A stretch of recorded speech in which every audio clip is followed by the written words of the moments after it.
ተወዳጇ አርቲስት ማህደር አሰፋ አዲሱ ፍቅረኛዋን አስተዋውቀናለች። ኳይ ዳሪ ሸንኮሬ ዳሪ ሸንኮሬ ኳይ ከአላሙዲን ጋር ከተለያየች በኋላ አግብታ እንደነበር ይታወሳል። አሁን ያስተዋወቀችን ሶስተኛ ባሏ ይሆናል። ስለ ማህደር አሰፋ ያልተሰሙ ታሪኮችን ይዘንላችሁ መጥተናል። ማህደር እጅግ ስኬታማ ህይወት ካላቸው የኢትዮጵያ አርቲስቶች ጋር ትመደባለች። የኢትዮጵያ አርቲስቶች ብዙ ጊዜ የሚታዩትና የሚኖሩት ህይወት አንድ አይነት አይደለም ይባላል። የፊልሙ የኢንዱስትሪ ገንዘብ ብዙም ስለማይከፍላቸው ከፍተኛ ዝና ይዘው፣ ነገር ግን አኗኗራቸው ከማንኛውም የኢትዮጵያዊ ዜጋ ያልተለየ ነው። አንዳንዴ ትክክለኛ ህይወታቸውን ሲታመሙ ወይም ደግሞ ህይወታቸው ሲያልፍ ነው ህዝቡ አኗኗራቸውን የሚያውቀው። በዚህም ብዙ እንቁ አርቲስቶች አልፈዋል።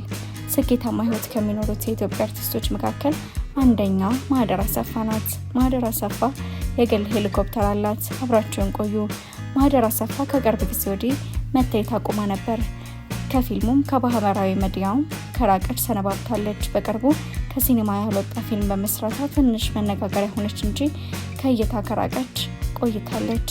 ከወራት በፊት አነጋጋሪ ፎቶ በኢንስታግራሟ ላይ ለቃ ነበር። ከግል ሄሊኮፕተሯ ስትወርድ የሚያሳዩ ምስሎችን አጋርታን ነበር። እነዚህ ሄሊኮፕተሮች ሀብታሞች የሚጠቀሙበትና በግል የሚገዙ ሲሆኑ የዚህም ዋጋው ሌክዠሪ ከሚባሉ ሄሊኮፕተሮች መካከል የሚመደብ ነው። ሄሊኮፕተሩ ቤል 407 ሄሊኮፕተር በመባል የሚታወቅ ሲሆን አሁን ባለው የኢትዮጵያ ህጋዊ ምንዛሬ ወደ 370 ሚሊዮን ብር ዋጋ አለው ማለት ነው። ይህንን ሄሊኮፕተር የሚጠቀሙት በብዛት ሀብታሞች ሲሆኑ አንዳንድ ጊዜ እንደ አሜሪካ ያሉ ፖሊሶች ሌባ ለማሳደድ ይጠቀሙበታል። ሄሊኮፕተሩም እጅግ ውድ ከመሆኑም የተነሳ አስተማማኝና ምቾት የሚሰጥ ነው። ካልተመታ በስተቀር በራሱ ምንም አይነት አደጋ አያደርስም።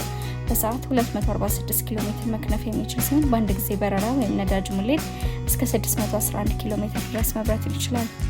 ይህ ሄሊኮፕተር አንድ ፓይለት ብቻ ነው ያለው። በነገራችን ላይ ማህደር አሰፋ በፊልም ከመተዋወቋ በፊት የኢትዮጵያ አየር መንገድ ሰራተኛ ነበረች። የመጀመሪያ ፍቅረኛው ፓይለት እንደነበር ይነገራል። ማህደር ለአውሮፕላን አዲስ ነገር አይደለችም። ይህ ሄሊኮፕተር በውስጡ እስከ 6 ሰዎችን መያዝ የሚችል ሲሆን ከላይ ወደ ታች በበቂ ሁኔታ ማየት የሚያስችል መስታወቶችም አሉት። ለጉብኝት እጅግ ተመራጭ ነው። ዝነኞችና ሀብታሞች ለመዝናናት ይመርጡታል። ሄሊኮፕተሩ ሰው ሳይጭን 1200 ኪሎ ግራም የሚመዝን ሲሆን እስከ 1200 ኪሎ ግራም ድረስ የመጫን አቅም አለው። ለደህንነት አስተማማኝ ከሚባሉት መካከል ይህንን ሄሊኮፕተር የሚስተካከል የለም። ማህደር አሰፋ ሚዲያዊ ህይወቷ ላይ ስለማትተዋወቅ ብዙም አንዳንድ የሚሰሙ መረጃዎች ካልሆኑ በስተቀር ብዙም አይተሰማም። ማህደር አሰፋ ከሼህ አላሙዲን ጋር ግንኙነት አለው የሚባለው ዋነኛው ሲሆን ከጥቂት ፎቶዎች ውጪ የሚያረጋግጥ መረጃ አልተሰማም። ማህደር ጠንካራ ስብዕና ካላቸው አርቲስቶች መካከል ትጠቀሳለች። አስተዳደጓም ይሁን አኗኗሯ የተንደላቀቀ አልነበረም። የተማረች በመሆኗ ብዙ አርቲስቶች ደግሞ በትምህርታቸው ብዙም እንዳልሆኑ ይታወቃል። በአዲስ አበባ ሽሮ ሜዳ በተባለ አካባቢ ተወልዳ አባቷ አሰፋ ደመላሽ ሲባሉ እናቷ ርብቃ ፈይሳ ይሰኛሉ። 5 ዓመት እስከሚሞላት እዛ ኖራለች። ከዚያም ከቤተሰቦቿ ጋር በመሆን ወደ ቄራ አካባቢ መኖሪያቸውን ቀየሩ። የመጀመሪያ ትምህርቷን እስከ 8ኛ ክፍል የተማረችው አጼ ዘርዓ ያዕቆብ ትምህርት ቤት ነው። ከዚያም ሽመልስ ሀብቴ ሁለተኛ ደረጃ ትምህርት ቤት ተከታትላለች። በመቀጠልም የጸሐፊነት ሙያ በአድማስ ዩኒቨርሲቲ ኮሌጅ ተከታትላለች። በልጅነቷ መደነስ አብዝታ ትወድ ነበር። ከምታስቡት በላይ አይናፋርና ትሁት ነበረች ይላሉ። ከቤተሰብ በመደበቅና 5 ጓደኞቿ ጋር በመሆን ገና የመጀመሪያ ተማሪ ሳለች በትምህርት ቤት ሚኒ ሚዲያ ማዕከል ላይ ትደንስ ነበር። ገና በለጋነት እድሜዋ ጀምሮ ሙዚቃ ማድመጥ ትወድ ነበር።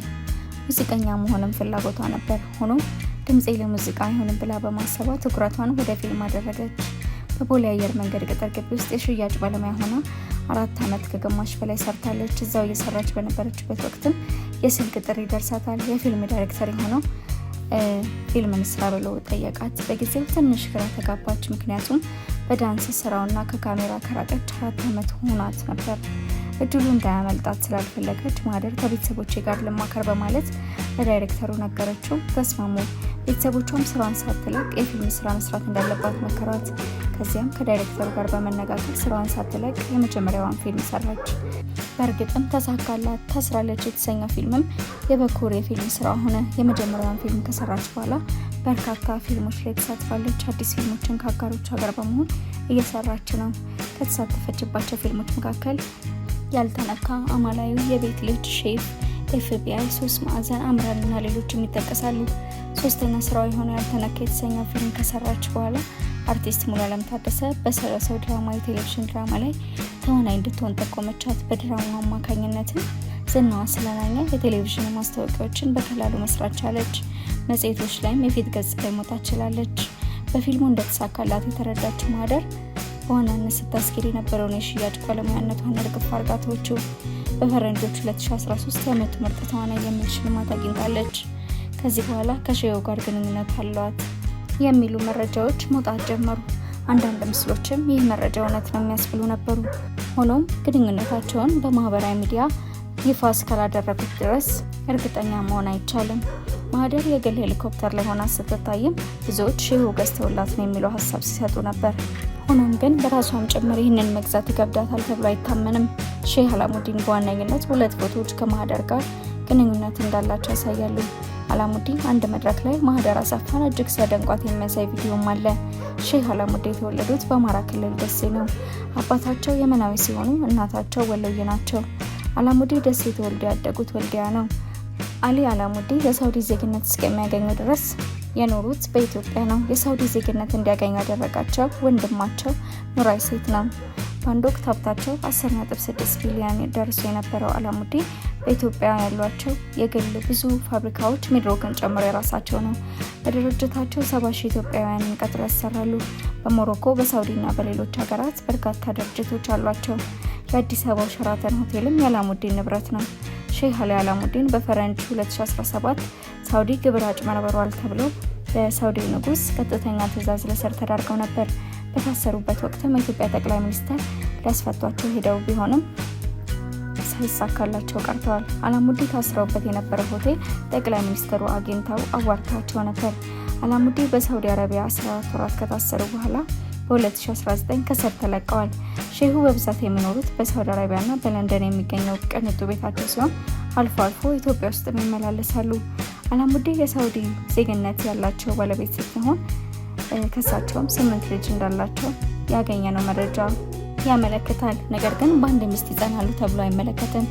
ሁሉንም ማስተዳደር እስከቻሉ ድረስ የተወሰኑ ሴቶችን በሚስትነት እንዲቀበሉ ፈቃድ ይሰጣቸዋል። ነገር ግን ከማህደር አሰፋ ጋር ትዳር ስለመመስረታቸው የሚጠቁም ምንም አይነት መረጃ የለም።